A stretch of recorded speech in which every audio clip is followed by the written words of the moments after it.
Sound check 1 2 3 3 2 1. Okay, looks like all systems might just be go. Let me go ahead and get rid of that corny music.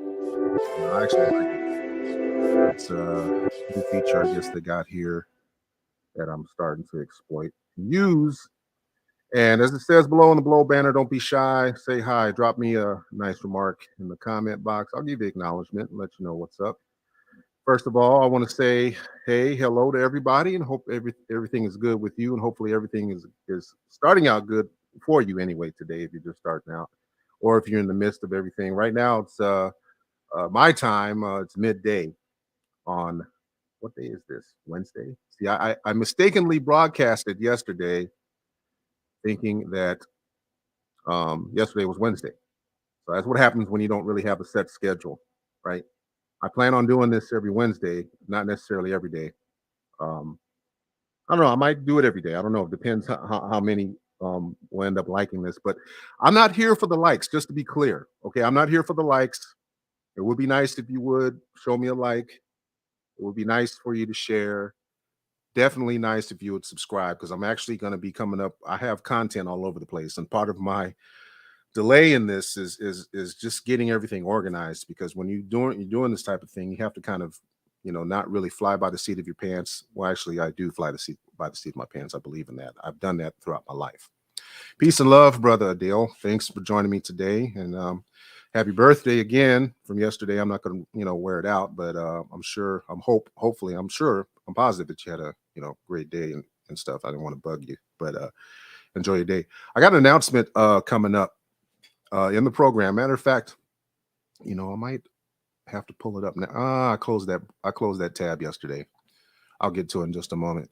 Just to give y'all some idea of what I'm going to talk about, I do plan on spending roughly, I don't know, I might break it up. If I break it up into sections, which is what I like to do because I don't like to really ramble and have it just me going on for hours and hours.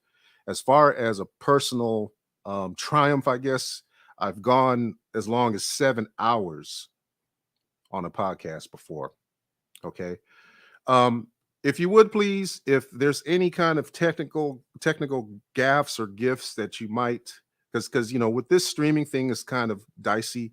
So let me know in the comment box, please, if you are encountering any issues with the sound quality or anything like that. However, because I before I get started, I actually turn on my television and stream it as well, but you won't hear it in the background. But I listen to the sound quality before I broadcast. So if you hear anything as far as the sound quality, or if it cuts out, or if it lags or anything like that, let me know.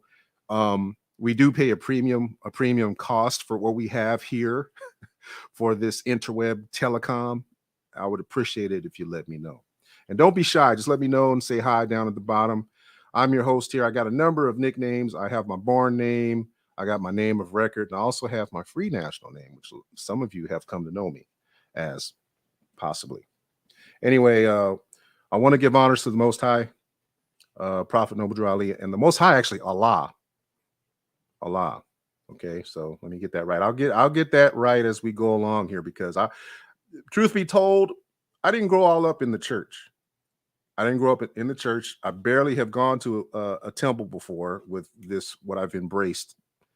As I'm going, again, you'll hear me make a reference a lot to this walk and to this journey, because that's what this is. This is a journey for legacy, all right, that I'm instilling within my own life, because we know that whatever's on the internet tends to stay there, right? So that's why you'll never see me in a compromising situation online here, because I don't want there to be any kind of negativity of myself. So I'm staying positive. I'm on a high. Matter of fact, let me start with this. I'll say this just in, but as of an hour ago, according to USA Today, I know a number of you don't follow mainstream news. I understand that it's corporate, but it's news. Okay, it's information. It may not be most accurate, but I'll take it for what it is.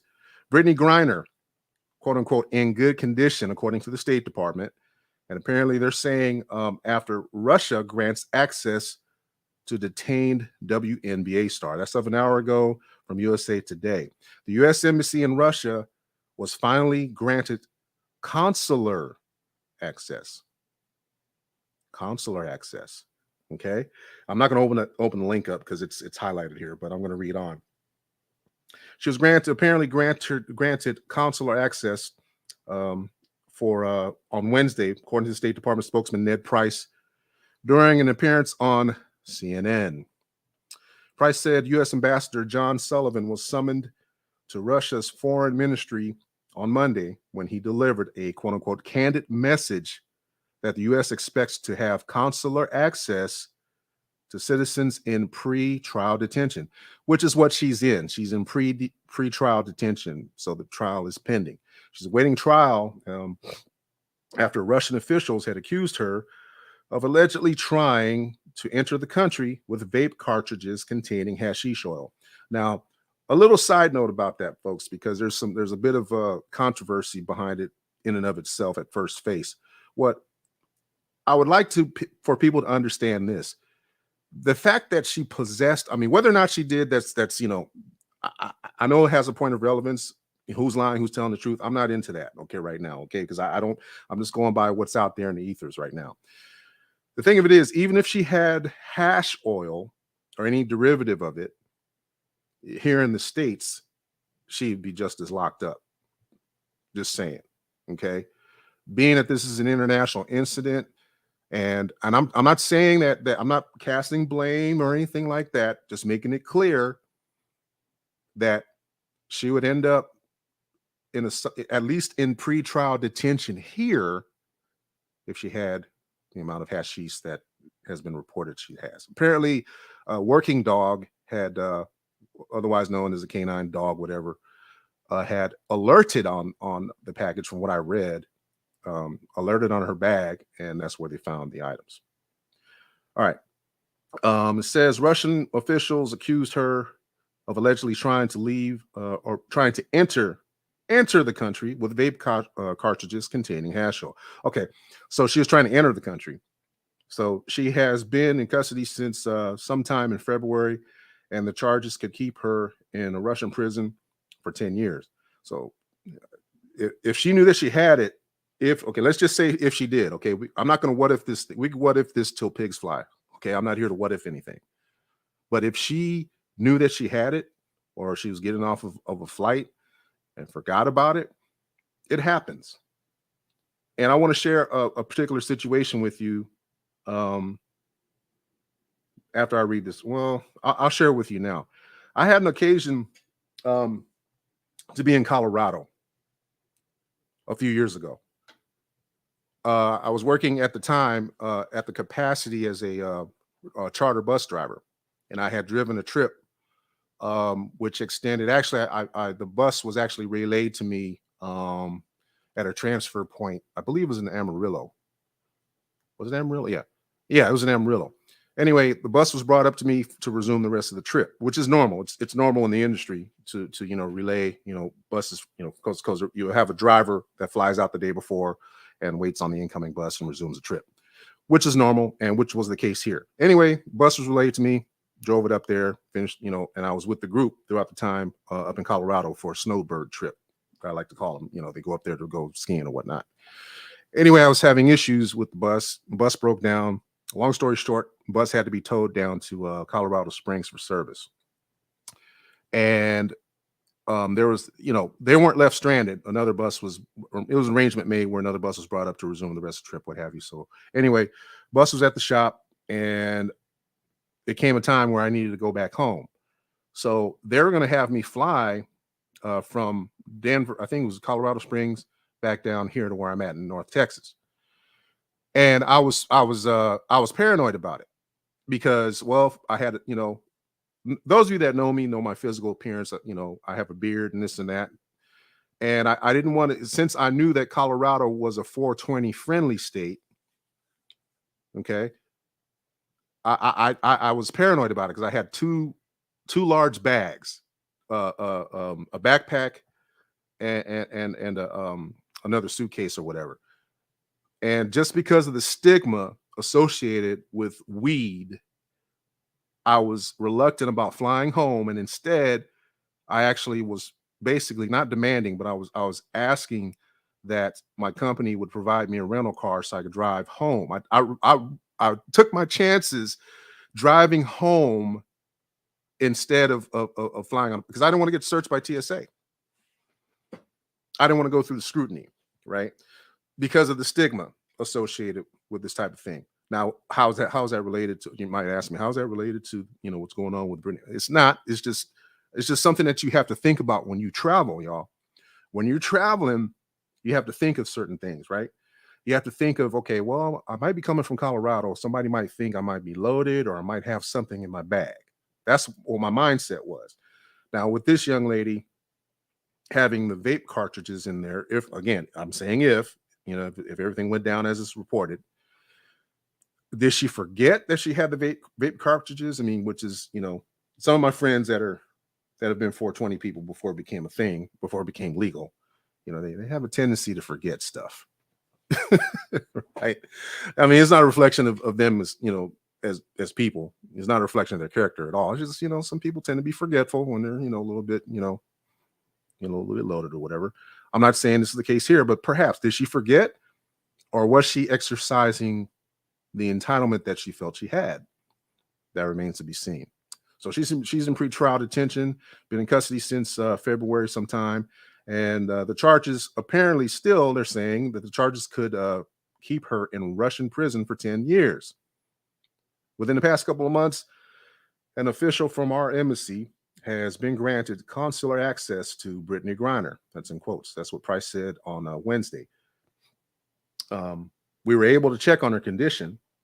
We will continue to work very closely with her legal team, with her broader network, to see to it that she's treated fairly. That is a message we will continue to convey in no uncertain terms to the Russian Federation. All right. So let me see. Let me see if I can play this audio right here. Maybe I'll sound. I'm getting fancy.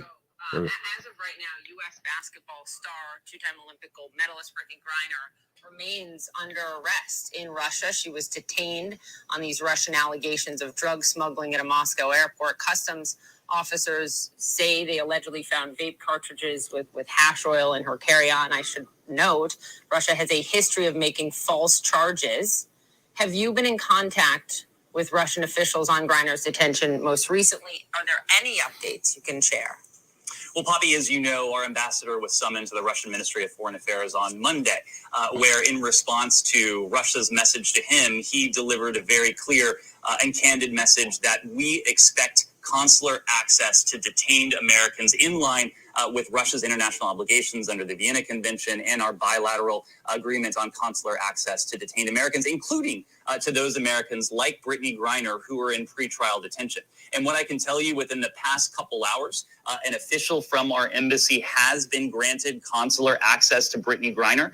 We were able to check on her condition. We will continue to work very closely with her legal team, with her broader network, to see to it that she is treated fairly. That is a message that we will continue to convey in no uncertain terms to the Russian Federation. Just an update for her family, if they're watching, or her wife.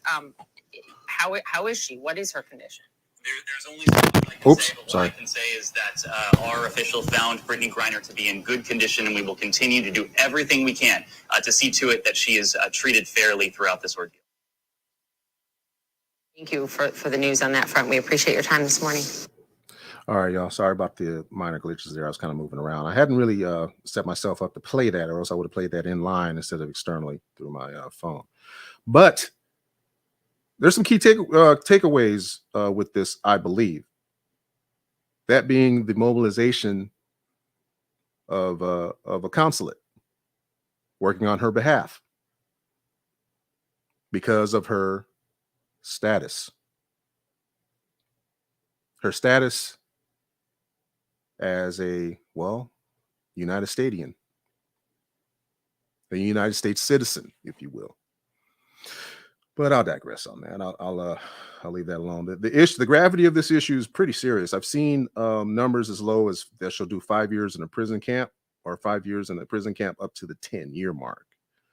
So it's pretty serious. I would suggest for anyone to kind of keep eyes on it. I've been having some offline discussions or sidebar discussions about the matter too. People seeming to indicate that she was specifically targeted because of her preference, sexual preference. I can't say I see that. I think what pretty much overrides that, or at least they might be using it as a crutch, is the fact that she had a so-called narcotic substance in her purse, or contraband in her. I said purse, but in her bag. So I don't know. We'll see what shapes up out of it.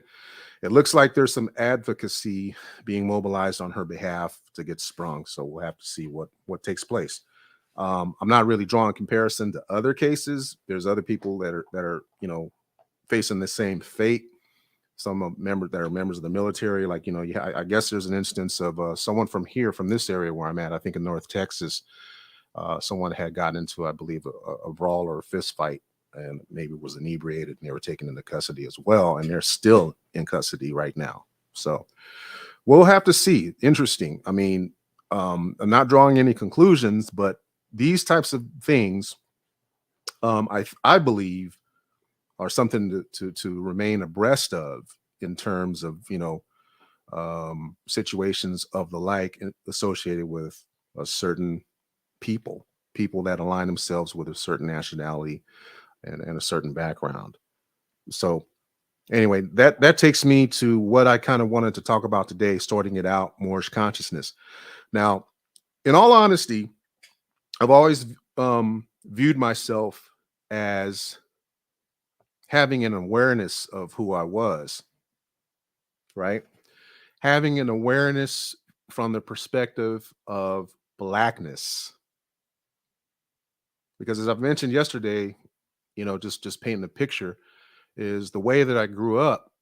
I didn't have more science temples near me, at least where I lived, as far as I knew.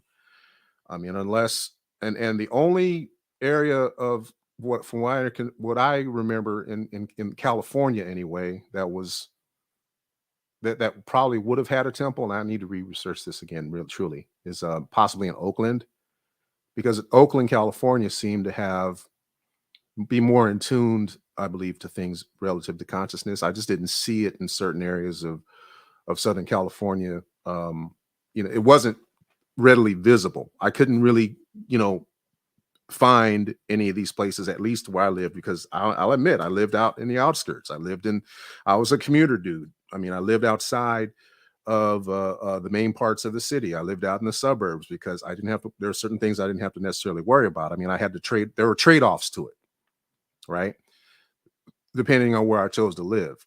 I mean, I was just recently off the phone with somebody that lived in that lived in South Los Angeles all their life, most of all within the time in which they actually spent their adulthood in South Los Angeles, and only up until recently, or fairly recently, since they've started a family and whatnot, they ended up moving out to the high desert or Antelope Valley, which is one of the places that we tend to gravitate to as Asiatic, as Black people. We move out to these areas, and matter of fact, it's been recounted, and I'm thinking of an Ice Cube song, a song that Ice Cube, that you move way out, you know what I mean? And that's what ends up happening with those of us that are trying to move down the road and make things happen for ourselves, and hopefully, prosper from it. That's the only thing. It's not that we're turning our back on our people.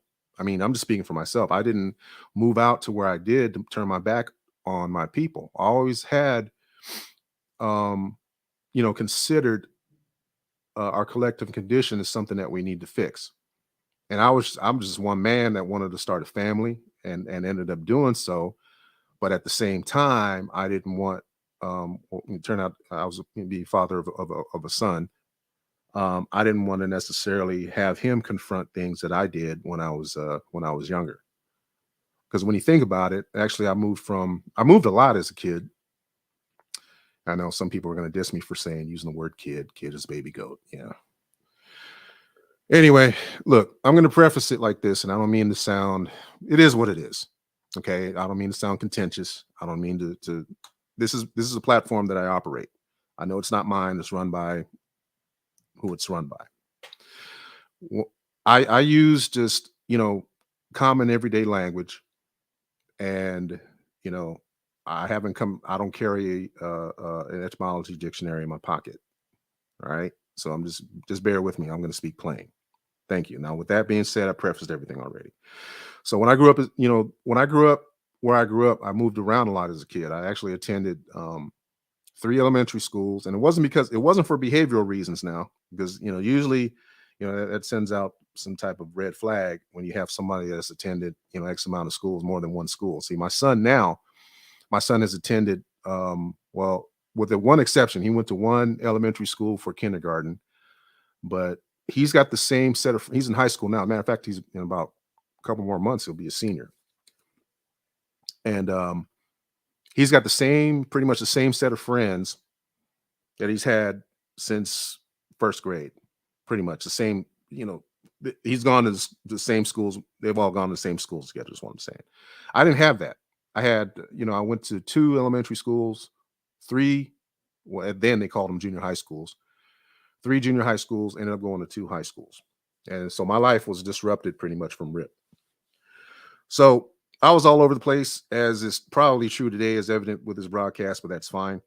Um, I always grew up with an awareness because, like I said, I had relatives in my family that were engaged in now I won't say radicalism, but they had, they were looking at liberation, freedom, and all that stuff.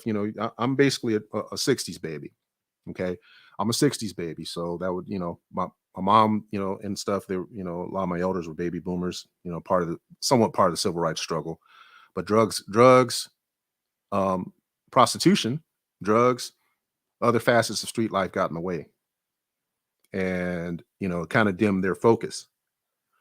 So as a result, I ended up having to find these things myself, and I ended up being, associated, affiliating myself with being as aware as I could within the confines of the present, establishment's construct. Because empowerment and methods of freedom and liberation and all that, and building up the collective, building up your people, isn't really anything that's a profitable enterprise. When you start advancing and advancing truth to power, it's not necessarily profitable. It doesn't offer a 401k. Well, hey Dolphin, get you need to earn your own 401k. Well, I kind of did that, you know and you use what you can with what you have before you. I grew up with an awareness, black awareness, and that having awareness of who I was and where I stood in society, and I tried to do what I could to change it. Oh, okay. I got your message. Thank you. Um, all right. Be safe out there. I'm just responding to a phone message. Someone sent me. I appreciate it. Good to know that. It's a nice day out too, and I'm not gonna. I don't anticipate on being here very long because I want to get outside. It's been cloudy around here. I mean, with spotty days here and there of sunshine. Today the sun is out. It looks like it's going to be around close to 70 today. So I need to get out here and into the sunlight and get some air. Anyway, so I've always been largely aware. I'm pulling up something on my Instagram that I had actually replied to. I actually left a post on there. Really, hold on a second.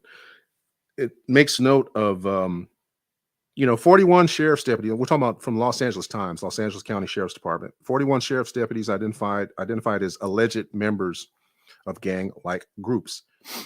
And just to read the caption in response, I said, not exactly a surprising revelation here. It's been this way since my oldest uncle mentioned this to me when I was around 10 or 11 years old. The presence of gangs within law enforcement, notably, the sheriff's department. Even I'm not so much sure about LAPD having it, but it's been a major focal point for me as a kid growing up and knowing this. I once entered that application process. To be honest, I actually transferred my scores to try and sooner or later, all this stuff's going to die off about me talking about my past history and that, because I'm trying to get it behind me, because it seems like that's all I can draw on. But it was just such a part of my life that, and even once a month, I receive something to let me know that, hey, I worked for it. So you got to excuse me if I'm really making mention of a lot of this stuff, because it really stands out. because it was no surprise that there are any kind of gang groups like this back then, even back in the 80s when I was first considering um, becoming a part of the fold and getting on to these different departments or whatever. Not that I was purposely trying to do that. That's all I had because I got out of the military. All I had was discharge paperwork and a little bit of college. I didn't go right to college out of high school. I went to the military. So I'm kind of one of those dying breed people. And I could have gone to college while I was in the service, but to be honest, I was kind of lazy. I didn't have the mindset to really sit around in anybody's classroom, after, I had worked a full day. And this carried on throughout a good part of my life until you're able to take classes on the internet, whatever. Anyway, so I entered that application process kind of semi-reluctantly with the LA County Sheriff's Department, knowing their history, having those gangs and stuff like that. Because around the time that I had actually applied, Century Station wasn't open yet. The complex, the major complex off the what's known as the Century Freeway or the 105, that wasn't open yet. I had applied during a time in which Firestone Station was still open and still operating and still regulating on the regular. You know what I'm saying? But matter of fact, my family members were hassled on a routine basis by Firestone sheriffs, and I remember them as a kid, as a kid growing up and seeing them driving around with their helmets on. Even I mentioned this. It sounds like my signal's dropping, y'all. Let me know if because it seems like it's cutting out. I don't know if I got to do a reset or not. If I just in case to let you know, if I do a reset, I'm going to come right back on. All right, because it's bothering me. I'm kind of an audiophile and stuff, so that's why I kind of react to that stuff. So I remember a story when I was about 5 or 6 years old. Actually, I was closer to 4 or 5, and our car got impounded. It was my mom's. My mom was only like she was about 21, 22. It was the first car at the time, and car got towed. It was from what later on, of course, when I really and from what you told me later and stuff like that, it was just a minor traffic, thing, minor traffic situation. She got pulled over. Apparently there was, something as issue with her license or whatnot. 'Cause she was a new driver, because back then in those days, especially if you're a female, you didn't get your license if you got it at all. You did if you got it, you got it pretty much later in life. You didn't get it. My mother was a teenage mother, shacked up with a dude, and God dang, man, I keep hearing the audio cutting out. I don't know if it's me. I don't know what the deal is. I don't know if my signal's tripping. And I know the man ain't following me because I ain't really said nothing that's going to compromise my situation. I don't really live in fear that way. If people kicking down my door or black helicopters following me, right? All right, I'm checking out my system here. Yeah, we good. Kind of retarded. So anyway, track history of LA County Sheriff's Department was never really favorable to me, but I got into the profession thinking that my silly ass would change it. But I wasn't able to, and I won't speak for others of us Asiatic people that are in the fold doing the job, but I like to think it was for the best of intentions, at least from my standpoint. And a really close friend of mine, when we were actually going to different job fairs and stuff together around 87, 88. Actually, yeah, 87, 88. And I remember one we went to, that's another story. Man, she was fine. Anyway, you gotta understand, you 20, 21, you're college pre-grad or whatever, and you're out, in the summertime in Los Angeles going to these different job fairs. Okay. It wasn't the only jobs that we felt we could get. I mean, you didn't have the internet at the time. You didn't have, you had jobs that weren't really paying much money. $50,000 a year, $60,000 a year was decent money in those days. Well, kind of still is now. But back then, $50,000, $60,000 a year was decent, especially if you didn't have a college degree. Anyway, rewinding back to when I was about 5 years old, seeing a car getting towed away, my mother's car, seeing her upset, and it was the boogeyman were those guys in tan and green. They're sheriff's deputies with LA County. But at the same time, to juxtapose it slightly, I experienced seeing them come to our home before on situations where this guy my mom lived with used to kind of go upside her head. I grew up seeing that. I grew up seeing, and not that I had I viewed them as my saviors or anything like that, because by the time they got there, the fight was pretty much over. I won't even say it was a fight, but anyway, stuff that I was exposed to as a kid. Um, I'm still affected by it, as obvious, probably the way I'm talking. I'm speaking rather haltingly about it, because I'm on the line as to how transparent I want to be versus how beneficial it would be for me to be transparent. Let me check this comment right here real quick. All right, it's okay right now. Cool. Thank you. Appreciate it. Thank you. I appreciate it. It might just be my chords here, because my setup isn't that complicated, but yeah. So anyway, seeing that happen, it's always kind of it's kind of always been on my mind. Actually, I publicly made I was watching another podcast, and I made a statement to that effect, that what I experienced as a child in that situation. So when I was around 10 or 11 years old, and even I once entered the application process, I'd still vie for the job anyway.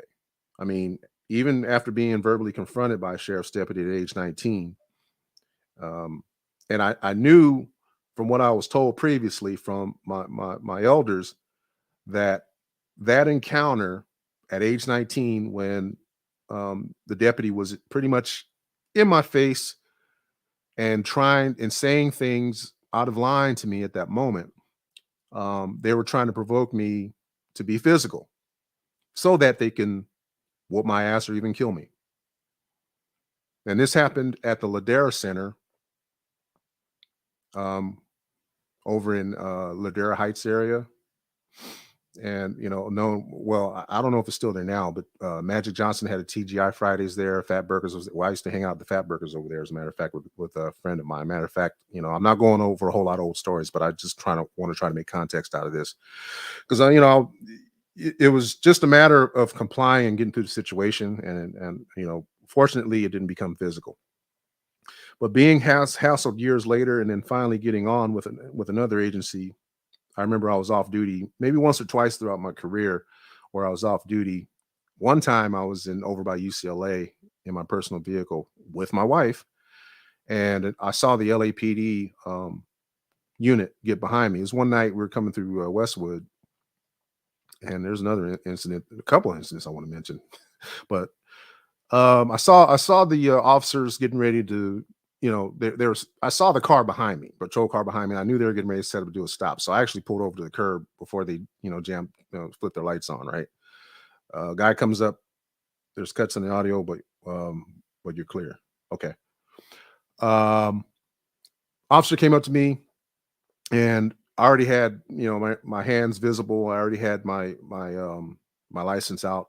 And I said, okay, look, I'm off duty. And I basically, whatever I said, I'm going to paraphrase. I told him I was off duty.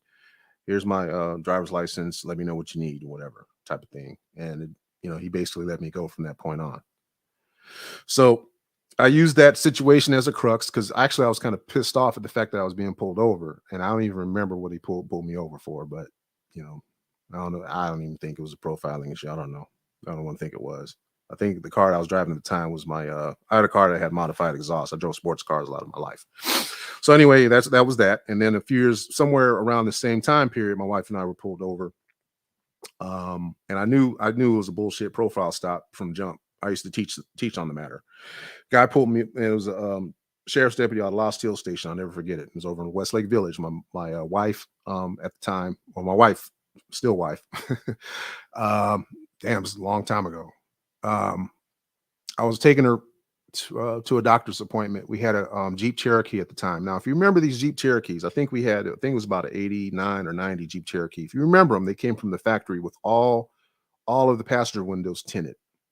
All of them. I'm talking about the side windows. All the side windows had some percentage of tint in them. It's just the back part, the back half of the windows, the back half of the windows were tinted darker, a little bit darker. But it was a Jeep Cherokee limited model. And All the windows were tinted, with the exception of the windshield, of course, except the the top part.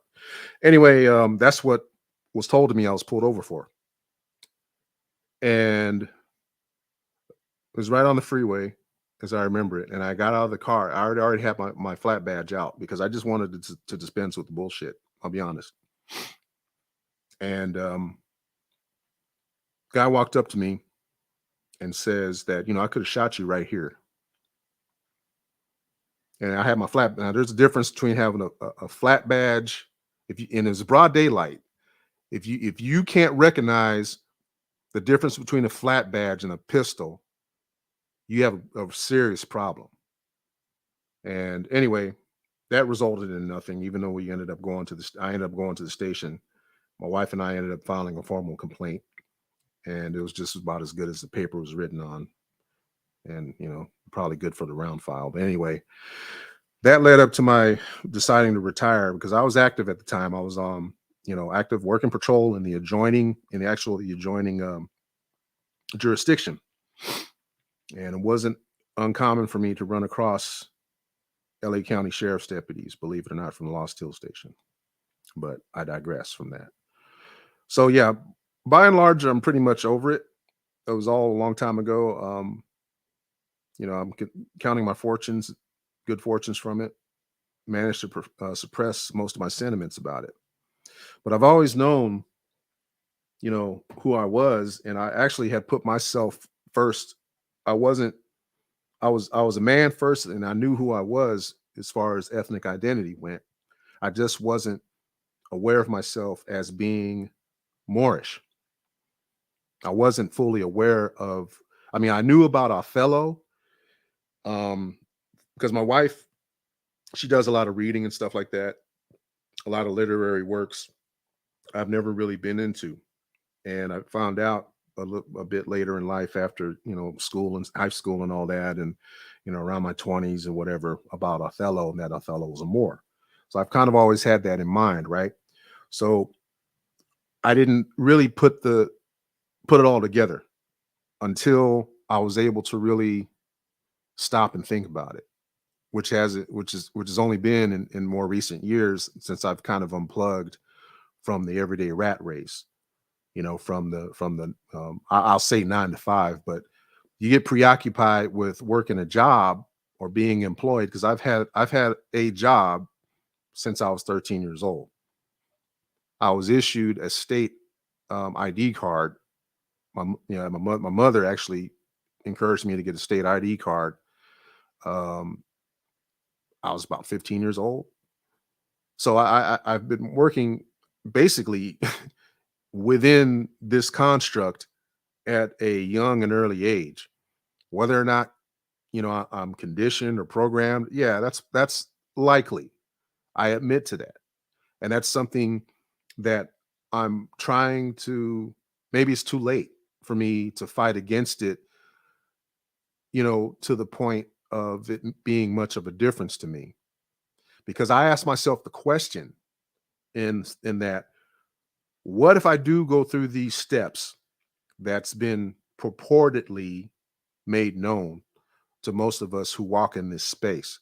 I mean, I'm not saying that I'm not telling anybody to go out and buy paperwork. I'm not, but that's what's kind of out there. The first thing that comes up is status correction, and I'm led to question myself. Well, how is it going to suit me? How is it going to benefit me? I know who I am from inside. I'm working from the inside outward, right? I'm increasing my awareness of these customs and such associated with being a Moorish American Muslim, right? So it's been a process that not only has been made confusing by detractors, but in my mind, it's an entire paradigm that I have to associate myself with. And it's only through study. It's only through intensive study, as I've come to know, where you receive the understanding, a more complete, more comprehensive understanding of this. It's pretty hard to do when you are in a household with, other people, your family, and that you're trying to convince them that this is the way. Each one has to teach one, right? So I won't endeavor to say that I'm really that fully conscious of who I am as a Moor, but it's taking time. It's an evolutionary process, I feel. It's a revolutionary process as well. People on the outside, you're revolting against the system processes. You're going against the establishment, and that's labeling you in a certain type of way. That's putting you in the bracket of being a malcontent. That's putting you in the bracket of being affiliated and involved and associated with subversive radicalist groups. It just is. It just is. I mean, especially, when you have, and I'm getting ready to open up a couple tabs right now and, read some things here. I'm trying to be brief about it. I'm paying attention to what time it is and it's really nice outside. But I feel that I have to really bring this across. Now, people will readily discount this organization, this particular organization, and I don't really put full faith and credit in this particular organization because it is and has been the source of controversy. The founder and former director of this organization was found to have compromised himself some years ago. He goes by the name of Morris Dees. And the organization I'm referring to is the Southern Poverty Law Center, otherwise known as SPLC. So if you, and I'm not trying to tell anybody what to do at all, just to be clear, but I held off from even doing this. But in light of everything that's associated with or been, I guess, tacked on to Moorish Americans, and it's out here in the public now, a lot of this information to further damage the existence of this, what started out as a civic organization. Now, the website is SPLC, or it's all run together. So it's SPLCENTER, supposed to replicate SPLCcenter.org. So it's SPLCENTER.org. And I'm going to mention this one name just once. I'm going to really try to curtail mentioning this name because I don't want to seem like I'm doing him any dishonor, because the man has put in a lot of work and continues to in his age. If you would pull up the search engine at that website and you enter Taj Tariq Bey, it opens up 3 results. And among those results, the headings are Moorish sovereign citizens, extremist group. Another heading is the sovereigns, leaders of the movement, intelligence report from August 1st, 2010. And the last result is sovereigns, in quotes, sovereigns in black, intelligence report, August 24, 2011. Now, it's only concerning to me because, we know that there's propaganda. We know that everything is associated with propaganda. The propaganda is purposely constructed to keep us down, to keep people from the truth and realizing what the truth might very well be. And if you identify yourself or align yourself with groups that are identified as being subversive, you end up wearing a particular jacket. And it's unfortunate. And I can understand people's reluctance, speaking for myself, reluctance on going further and saying that they're identified with certain groups or they identify with certain ideologies. Because there's those of us out here who have jobs. There's those of us out here who receive public benefit. There's those of us out here who have children in school. There's those of us out here who are with the PTA or certain organizations in order just to function in everyday society as a marketable human being. And it really is unfortunate that we end up in these categories that divide us, that promote more confusion, that keep us separated, that keep us from being our natural selves as human beings. Now, I know the difference between being a sovereign and that a sovereign citizen is a misnomer. I fully acknowledge that. I fully acknowledge that. And from what I have come to understand is that Noble Drew Ali himself may have been a sovereign, but the group itself was not. The organization that he founded was not a sovereign group. As a matter of fact, from what I understand, it seems to suggest that these ideologies and these groups called sovereign citizens is something that wasn't even brought forth by us, by Moors. That these were ideals that were brought forth by Europeans. So you see that's wherein lies the problem, is that when we have these labels and tags, it categorizes you a certain way. And it stands to be an obstacle, an impediment to one functioning every single day. Because it gives the appearance that you are a defector from the system, the present system, and it exposes you to problems.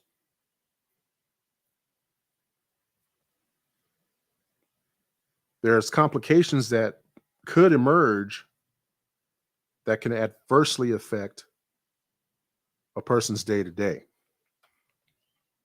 And if you're the leader of the household, of your own household or whatever, however your household is configured, it could affect, your bottom line, finances,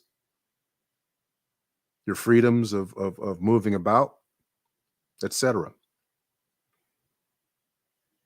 So again, I didn't intend to mention the elder's name for anything aside from addressing a point, because it's out here in public now. It's in their search engine. My name isn't in their search engine. There should be a means in which to have this organization redact that information, because it's very damaging. I mean, if you go to the website yourself, you can read some things about it. It's got him listed in here. I'm going to skim it. It's very damaging.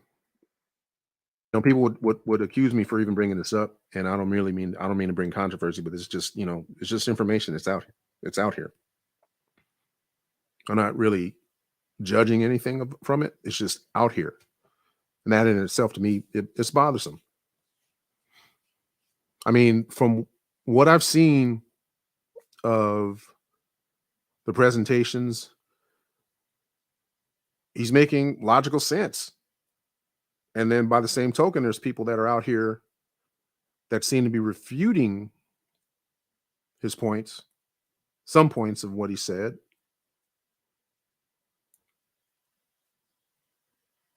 And it seems like they're making counterpoints that seem to make sense.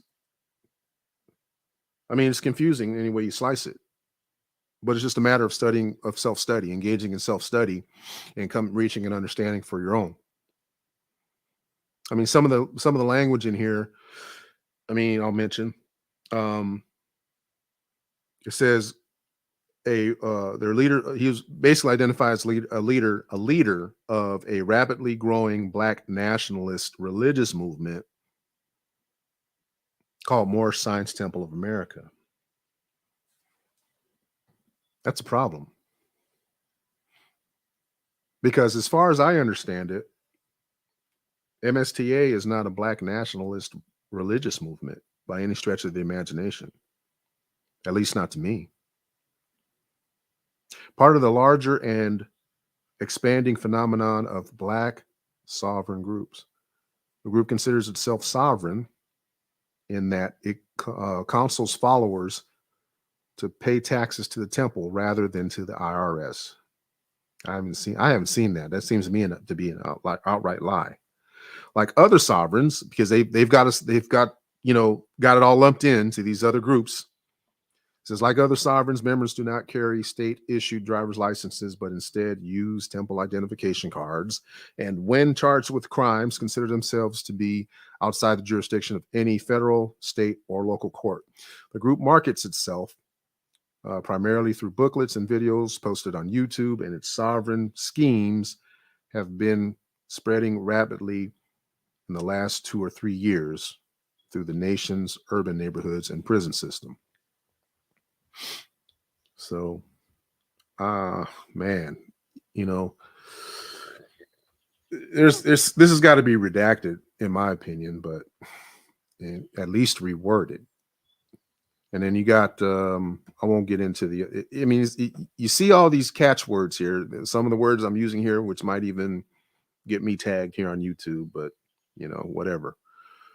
But even it even shows remarks that allegedly were made by a number of these people that I consider to be adept at the subject of Moorish science. I'm not going to even mention it, but you just check the website yourself. I mean, it cites these are things that are in the public space. And it troubles me because we have people that are looking for better ways to coexist within what is a society that's kept us limited, kept us disenfranchised, widely disenfranchised. Yeah, I don't think I'm going to go on any further with that. I'm just going to go on with my notes. But what I have started to question is when it comes to comprehending, legal functioning and fostering approach in conducting, ordinary daily affairs, is you have to weigh it, at least for me anyway. I mean, I know words and spells and all that, and it has to do with the etymon, but a thing that stands out in mind for me is contemporary application versus antiquity. Because a number of these things that I determine,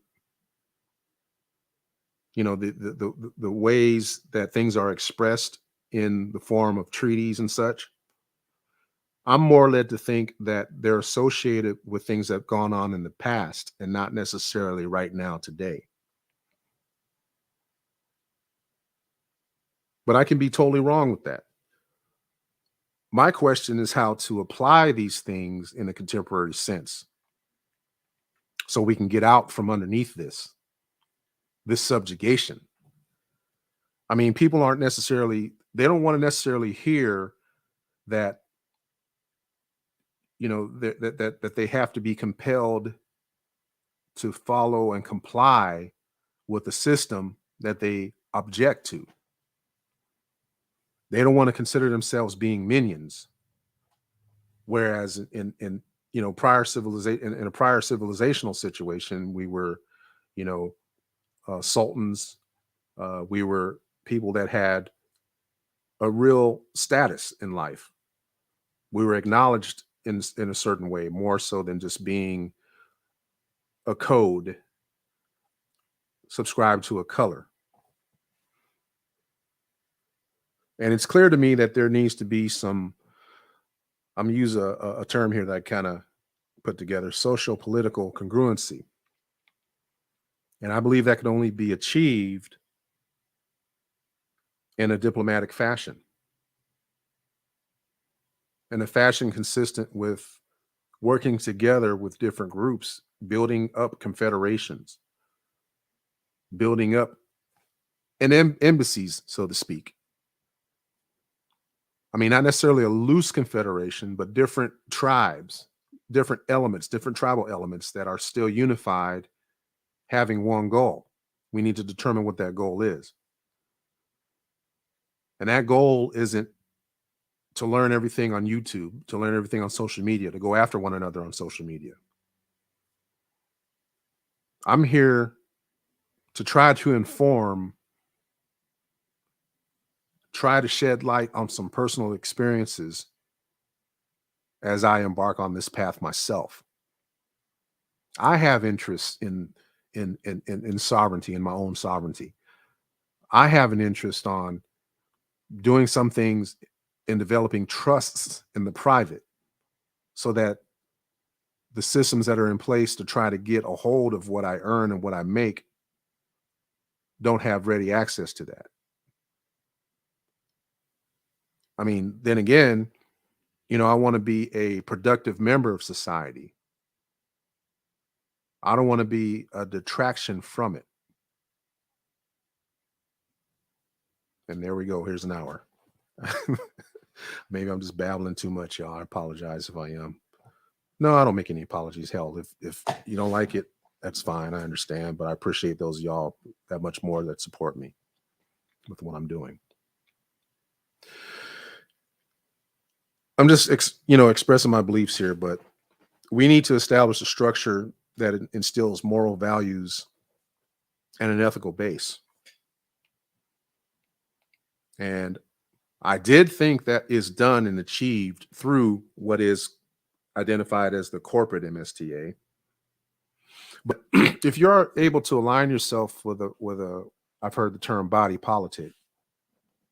If you're able to, align yourself with that and associate with like-minded people who aren't out to do harm and have a more defensive posture, then, less of a, I'm trying to find the words, but just assume a defensive posture, I would say. I think that would actually be more beneficial, not only just to the individuals associated, but by and large, because it doesn't get us typecast. It doesn't get us all typecast in a certain way where, people end up with RICO cases, let's say. I don't know where you were in 2001, September 11th, and a year or two after that.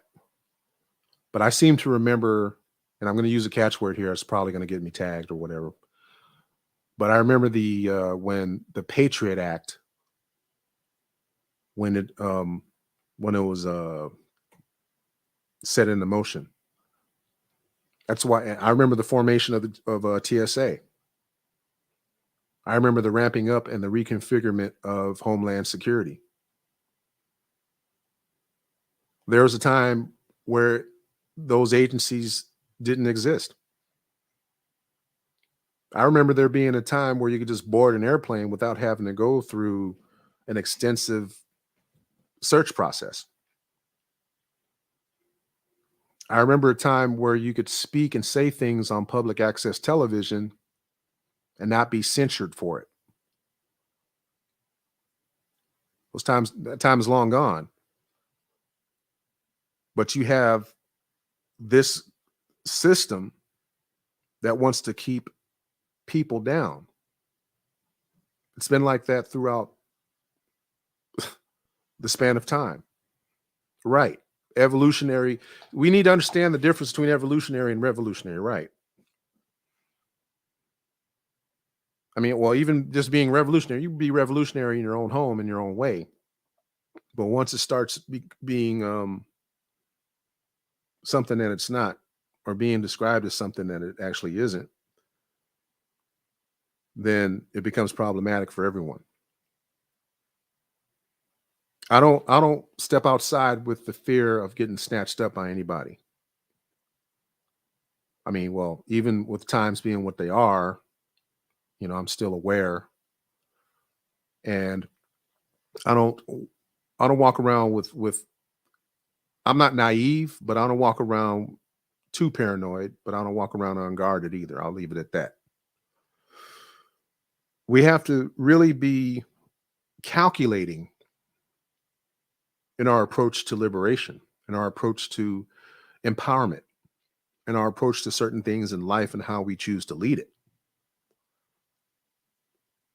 I mean, we're going to be at odds with one another, sure. But we still need to keep those pillars in mind: love, truth, peace, freedom, and justice. We have to keep that vision. We just have to kind of change the game a little bit. More than a little bit. But we need to change the game. We need to come to a fuller understanding of what it is we want and what it is we want to do and what we want to achieve. That it's not for us and how we live now. It's going to be for our future generations. We have to consider those who are coming behind us. We have to consider something that's more actionable and tangible for them to assume and how they want to lead their lives and assume the affairs of man. And that doesn't come with bickering back and forth on social media. That doesn't come back and forth with telling someone publicly that they're wrong. That doesn't come with shaming people for having a lack of understanding. I mean, if someone were to take issue with something that I did, I'd actually appreciate a direct phone call more than memes on social media or my likeness being put up there saying that I'm this and that, or not this and not that. But I guess that's just me. And I understand that this takes real thorough, intensive study, really knowing oneself and centering oneself within this space. And also seeing that all this whole thing is just high drama. Living life and assuming life is just high drama. There's things that are happening that aren't real. There's operations that are going on that aren't real. There's operations that are going on that are persuading people to not do certain things.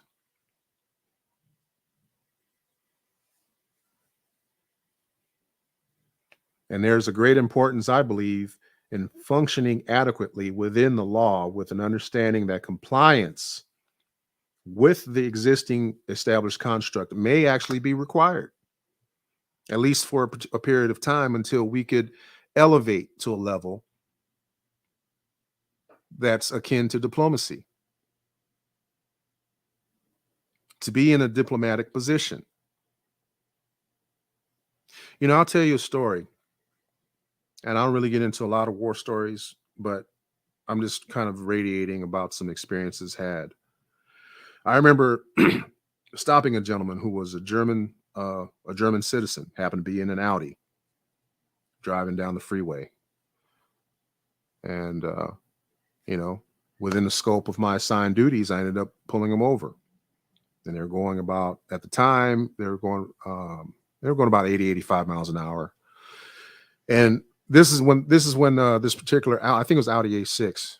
I think it was, if I remember right, it had just come out. And I'm a car guy. I grew up being a car guy anyway. But anyway, this is the first time I saw this car. Anyway, I pulled the guy over, and he happened to be a German national. Presented me his passport, and pretty much all hands were off. I didn't even write a citation.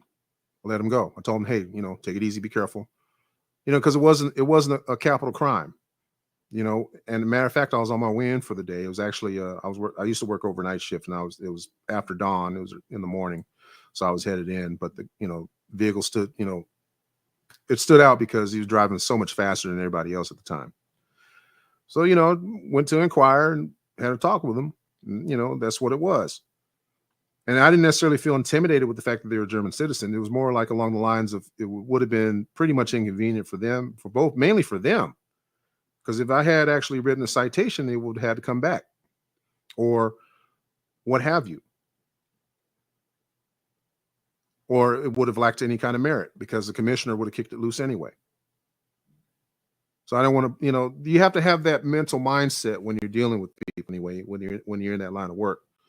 You have to kind of see the big picture of things. And it wasn't worth my time. It wasn't worth the stress and aggravation over something in that instance, in that particular situation. What would it have required a calling the consulate for something like that? Yeah, if I were to take them into custody, the consulate would have had to been notified. See, that's what we fail to realize. We fail to realize that there are certain processes, even in the realm of it being colorable presumptive law that's being applied in certain situations. Absent of any intermediary, certain things you got to deal with. You got to go through it just to get through the situation. And see, a part of my frustration too is that raising a young man who's learning how to operate a motor vehicle. He's learning how to operate a motor vehicle. People are telling me, well, it's a conveyance, and he's traveling in a conveyance. Okay, right. He's got a driving permit. He's learning how to drive a car. Okay, and I don't mean to really spark any tension with that, but that's what's kind of I have to deal with. I have to deal with, okay, what benefit is it of me for him to tell him, well, being of this particular background and that the laws are colorable, that it's an infraction, not even an infraction, but it's not even a public wrong. It's basically you violated a statute, which is commercial in nature. I get that part. But I'd rather them be compliant, my son, to comply with the situation at face value at that time and make it home. There's more of a likelihood to make it home from something like that by being compliant with what you're faced with at the time.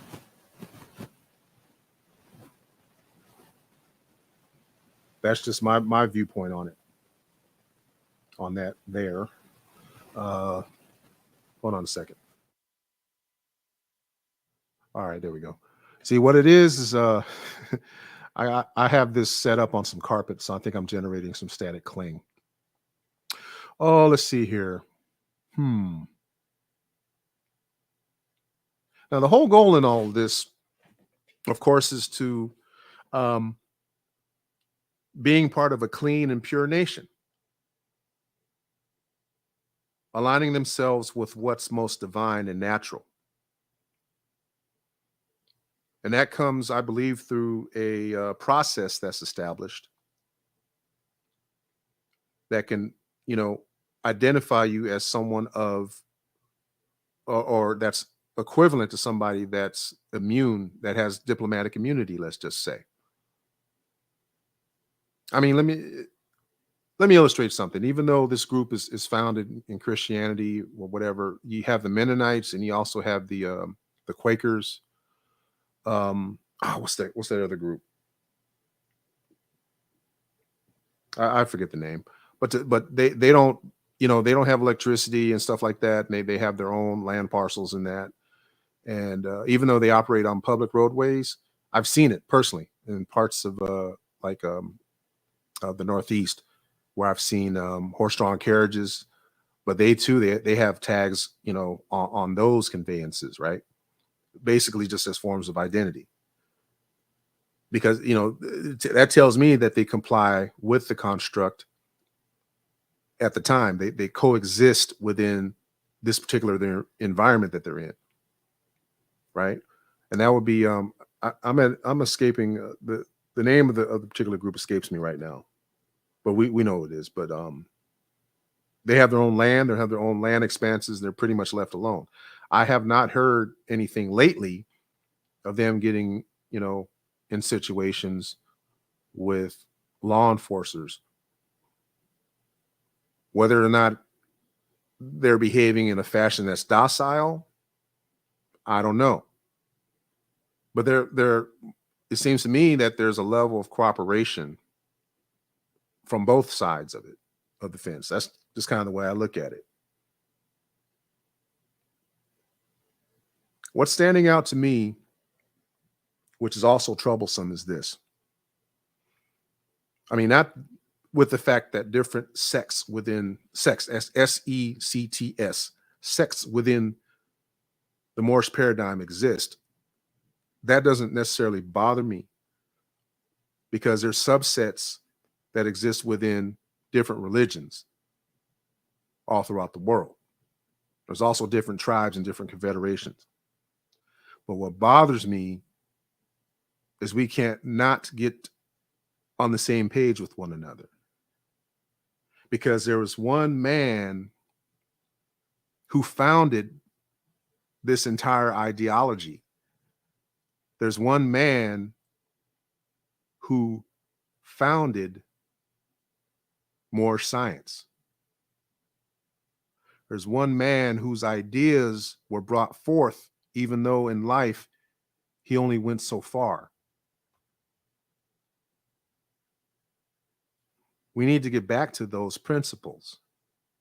We need to outline those principles for other people coming in, such as myself, to follow. We have to follow those guidelines so we could subscribe to it more fully and become a group that subscribes to ethics and moral values. Religion being a subcomponent to it, which is also a science in and of itself. However, I'm not subscribed to any dogma, but I do understand why religion is a component, because it instills ethics. It instills moral principles that one has to, or one should be subscribed to in order to be a part of the group. You know, I have a question, I just realized this the other day. I haven't quite fully researched it. Why are there two number one temples?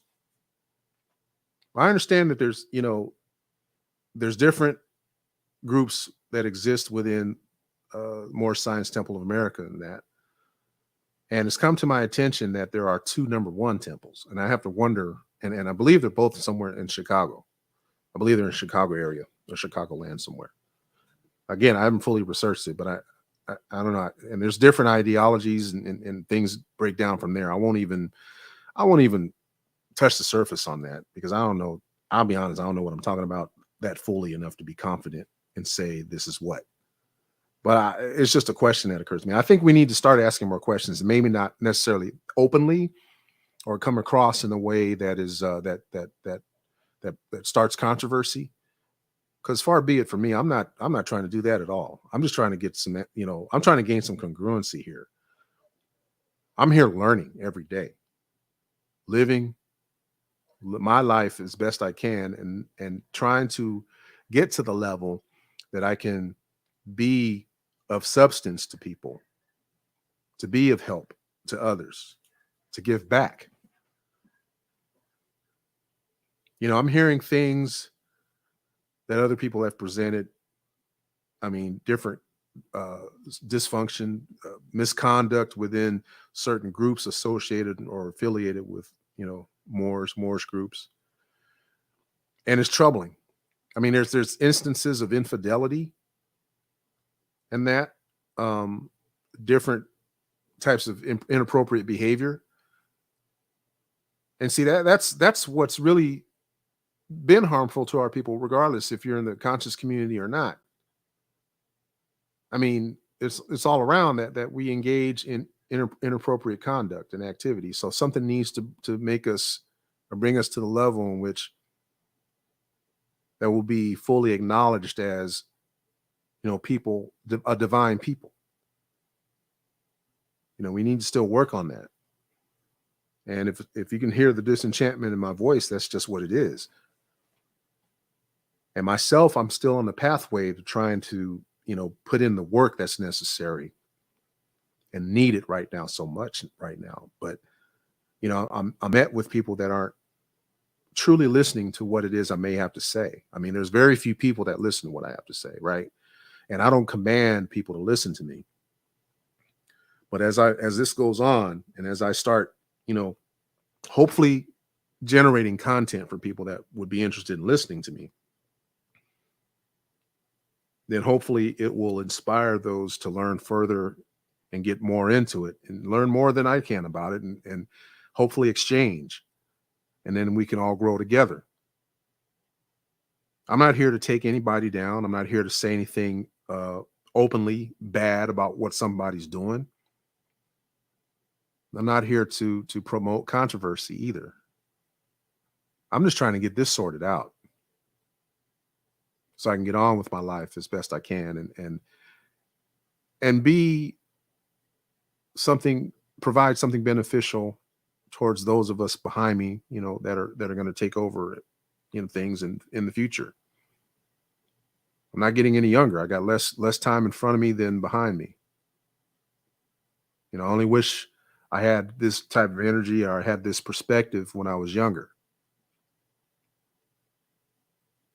And I won't say that I was completely docile when I was younger either. I'll tell you now. I'll tell you what. I had conflicts at work. I was categorized as edgy. I was basically I don't know, casted as by certain supervisors who I didn't work for directly, but I was from the scuttlebutt. I was hard to deal with. I was potentially insubordinate. So it's better for me to try to work for myself, hopefully. And I'm working to hopefully provide products to people so I can support my bottom line and also, be industrious. That's the plan anyway. I mean, it's not as easy as it sounds, or people seem to make it. They say, oh, you just get online and do this and that, but it's tough, man. It's especially the timing is an issue right now too. I don't know if it's an issue of bad timing or what, but I'm just doing what I can from this small space, this corner, on the internet. And I went a little too long, I guess.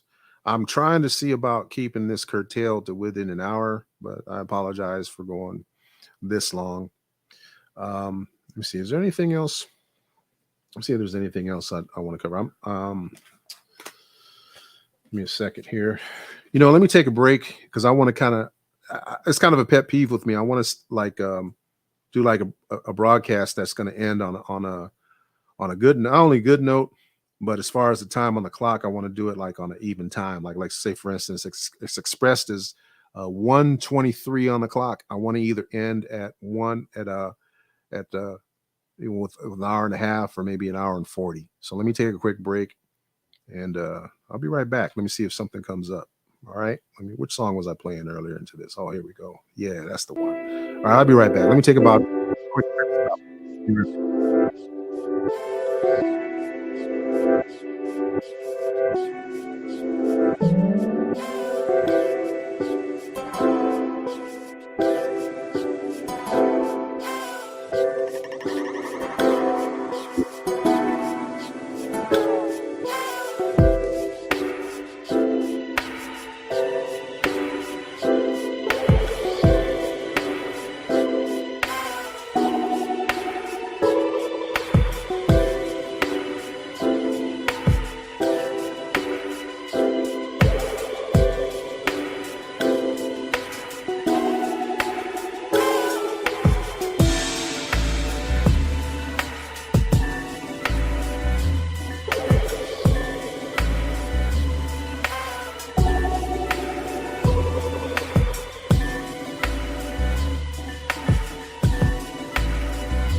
I don't know, man. Kind of glitchy. Kind of glitchy. I don't know, man. Kind of glitchy. Oh, man, I'm taxing my system right now, man. Turn this off. All right. Taxing my system right now. Hold on. Ain't the lagging is static in the background. I'm getting ready to make an announcement here about an upcoming lecture in Dallas. Those of you that are out here within ear reach in the Dallas-Fort Worth area, have family who are, please let them know about the state of Black America. It's going to be a lecture that's hosted by the Embassy of Moors. And it's going to be on Saturday, June 25th, 3 p.m. on the Doubletree Hilton, Dallas near the Galleria. 4099 Valley View Lane in Dallas. $15, and they're available online or through Zoom. You can telecast on Zoom as well. Let me share my screen so you can see. I'm not making this up, but I'm trying to get some work on there. Let me look at that. Yeah, I know this isn't professional radio, but I'm trying to make it so. I'm trying to do what I can here. Give me a second. Share my screen. Oh man, I hope you're enjoying this so far.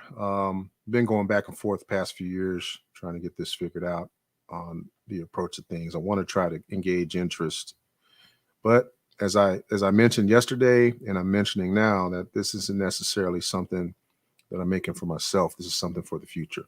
So, all right, as you can see on the screen there is the ad. Hopefully you could, let me see. I'm trying to see if we could make that bigger. It's only making it bigger for me on this end. All right. So read with me as I read aloud. Hopefully that's big enough on your screens, whether you're mobile or stationary, your PC or whatever. The State of Black America, it's going to be hosted by the Embassy of the Moors, as I've stated. And tickets will be available at Eventbrite. If you need more information, you can feel free to go by the embassyofthemoors.org. The embassyofthemoors.org is the website. Again, you can see it virtually or be there in the flesh. I plan on being there, actually, just to let y'all know. I plan on being there myself. And I like to really be around people that are like-minded people, man. Let's go ahead and discuss these things, man. Figuring this stuff out. Let me see. I was trying to read a few things on here in the bottom. Yeah, I'll read over. Have you ever wondered why it is so dangerous being Black in America? This is a truth that must be explored. And it goes into, let me see. Yeah, give me a second. I was trying to move it down a little bit so y'all could see the rest of the screen here. Give me a second. There we go. All right. Yeah, about this again. Explore the untold truth of why it is so dangerous being Black American. The great history of our ancestors, how we ended up in this condition, systematic oppression, how we will come out, find, and unify. What is nationality? Benefits of our union. Here. And the date and time, as I indicated, is 3 o'clock, 7. So a 4-hour engagement on Saturday, June 25th. This is almost the end of March. So we've got about 2.5 months. So go ahead and here's a map, by the way. So you can see. On the map, yeah. Yeah, Doubletree by Hilton, Dallas.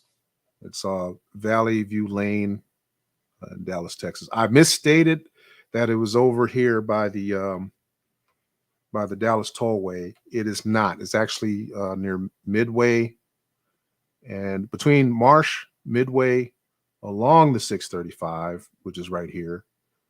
Yeah, because I've been to so many different hotels over here. That's part of what I used to do. So I've been to this one before. I've been a while. But yeah, those of you who are in the Dallas or the DFW, Greater Dallas Fort Worth area, we appreciate your patience and space on through. And yeah, you know, let's discuss it, man. Talk it out. Let's figure it out, right? All right, y'all. Let's see. Like I said, it's pretty nice outside where I am, and I think I'm gonna take advantage of it. I need some light. I need to get my bed to so I'm anticipating planning on doing this weekly so far. I mean, it's really expensive. You know, things down.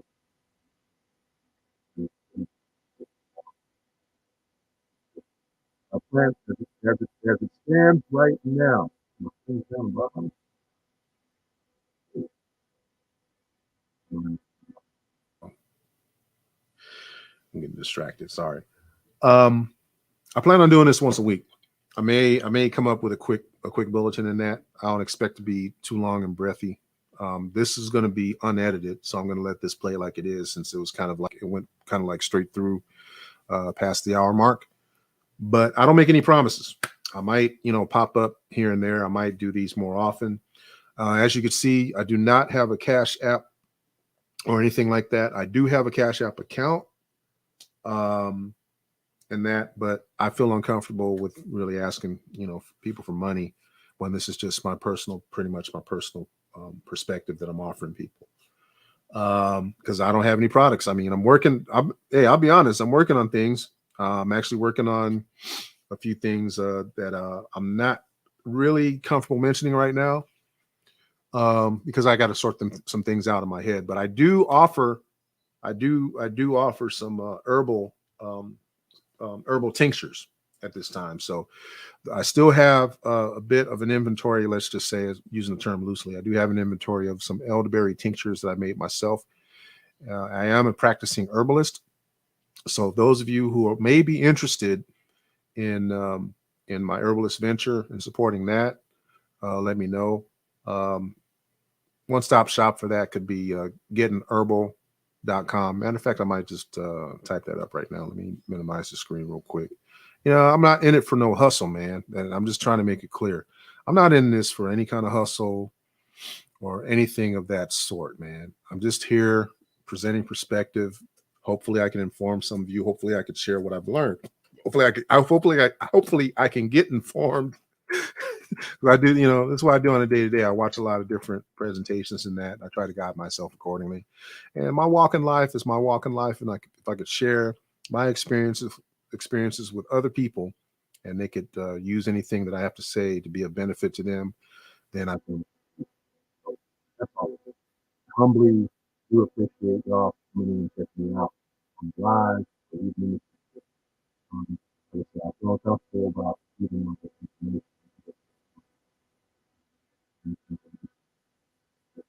Would you like to feel free to inbox me if you want? But in the meantime, let me go ahead and I don't have my I do have a link tree for it. Matter of fact, let me go ahead and do that. What I mean, but let me type the link. To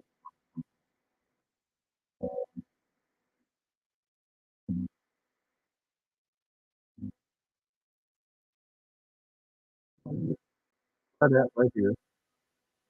Maybe the link tree, or that should have a website on it. So go to link tree, plug in getherbal.com. It have my products available there. At this time, I do have set prices for my tinctures. But just go ahead and DM me and I'll try to determine like where I have to ship it, because I pay shipping costs on that. As we know, shipping costs, I ship USPS, shipping costs have gone up considerably. So, you know, it is what it is. I mean, you gotta kind of, have this around.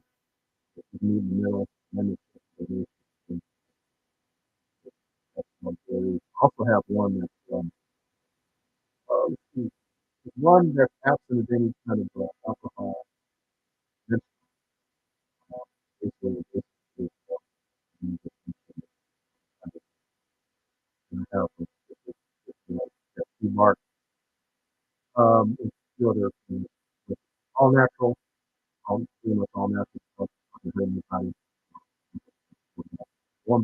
old days, back, way back, where medicine men, not necessarily telling you, but that's kind of my idea. I'm trying to make something.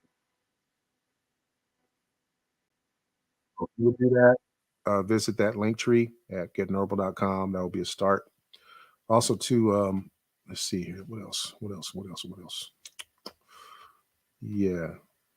Yep. Love gifts. I heard the term is called love gifts. That'll be cool. But yeah, okay, y'all. I'll see y'all next week. I'm about to patch things up. If there any questions or anything that y'all might have out there, leave it in the chat. I got the chat box open. If you like, I'll post a link on there if you'd like to join me. Matter of fact, I'll just drop it in there now.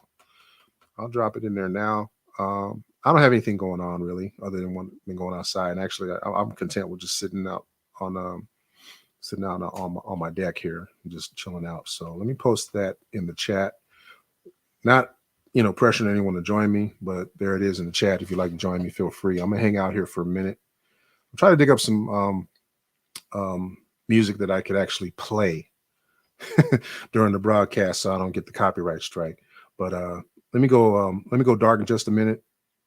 I'm not gonna go dark. I'm gonna still be here, but I want to see if y'all might want to tap in, and we'll go from there. Okay, I'm gonna hang out. Actually, it's a quarter till the hour, so I'm gonna hang out for another 15 minutes. How about that? All right. In the meantime, let me play some music in the background and just hang out. All right, until something else comes up. Maybe something else will come to mind. Maybe something else will come to mind to you. If you have any questions, feel free to drop them in the chat. All right, right here.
All right. Winding down here, about T-minus 5 minutes or so. And get ready to wind this thing up. What I'm going to do for y'all is actually show my likeness on here, right? Now, just to let y'all know that, just kind of put the face with the name and the platform. Let you know that I will cam up. I will cam up, have no problem camming up, and that I'm here. I'm present and I exist. And at the same time, you know, part of my apprehension for getting on here and doing this thing is, I had maybe some delusion that I would be incurring problems, by, expressing what it is I might have to say, and that those who might object to it might personally confront me. But I've gotten over that. I'm not worried about it. This is space that I've developed for, pretty much my own use, and hopefully to encourage conversation and in an exercise of somewhat free thought, because we know that these platforms aren't necessarily for that, to do that. Freedom, you know, freedom isn't free or whatever I'm trying to say. It seems like I'm babbling, but there's so much. My mind is just so cluttered. But there's space where you can express yourself as much as you can within the parameters. So I'm just going to try to use that. So down below the ticker there, that's the email address. Feel free to hit me up if you got any questions, comments, or topic ideas for future reference or something I could probably piece together. I'm starting to really get back into this again after taking a bit of a break. With this reconfigurement, this reformatting, I'm probably going to resume with podcasting again on a separate podcast channel that I operate as well. I also wanted to do some music, stuff, have a music format, but my plate's kind of full as it is, especially dealing with my situation involving my son and stuff involved in sports, especially around the fall season. I'm probably not going to be regularly available as much. Right now, as it stands, I'd like to come here and come here once a week, have a talk with y'all, even though that this is pretty much my POV. I'm willing to accept for people to appear on this program, as well as encouraging conversation, two-way conversation, if you would. I'm prepared to agree to disagree, or whatever, or just present anyone else's point of view that they might have. I'm okay with that. But what I won't accept is the obvious. As long as we're able to communicate with one another, bring about certain ideals in a peaceful manner, in a manner that's in the spirit of decorum and exercising, the prerogative without threat or coercion or anything stupid like that, then I'm cool with it. All right, getting ready to wind down, about to reach the top of the hour. As stated, I'm going to go ahead and be out of here. So if there's nothing else, I'm going to split, and we'll see y'all next time. Next week around the same time, midday, 9 o'clock Pacific, 12 o'clock Eastern. Just want to keep it on a positive vibe. If I'm feeling pretty positive, I'll jump on here. If I'm not, I might jump on here as well. But, it is what it is. And I got to break myself from saying that. I've been saying that probably for the past year and a half. But anyway, with that, I'm out, folks. Peace and enlightenment. Be good to each other.